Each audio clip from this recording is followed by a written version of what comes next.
শিলচৰত এটা সিঙ্কিং জোনৰ সমস্যা আছে শিৱবাৰী কাষত সিঙ্কিং জোনটোত আমি এটা টেকনলজি কৰিব খুজিছো যে 400 পাইল হ'ব আৰু 400 পাইলৰ ওপৰত এটা আৰসিসি স্ল্যাব হ'ব মাটিৰ লগত কথা নাথাকিব it will be over the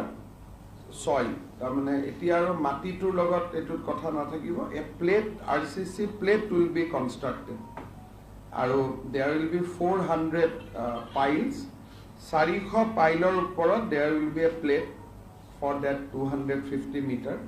আৰু প্লেটৰ ওপৰতে গাড়ী গৈ থাকিব তলত মাটিটো থাকিব rig has already come মেঘালয়ত start হৈ আছে I think next 10 days of come to start হৈ যাব and we have sanctioned 70 crores rupees for that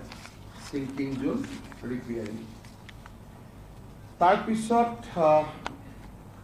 আমার 17 কিলোমিটার রাস্তা আছে কুম্ভীরগাম এয়ারপোর্ট ৰোডৰ পৰা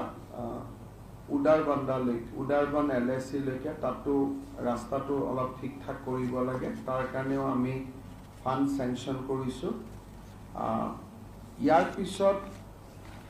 যিকেটা আমাৰ কোকৰাঝাৰ মিউনিসিপালিটি এৰিয়াটো আমি বিভিন্ন ৰাস্তা ঠিক কৰিবৰ কাৰণে কৰিমগঞ্জতো আমি 16 কোটি টকা দিছো আৰু হাইলাকান্দিটো আমি ৰাস্তা ঠিক কৰিবৰ কাৰণে 9 কোটি টকা দিছো সো পূজাৰ আগত I think we'll see improvement provide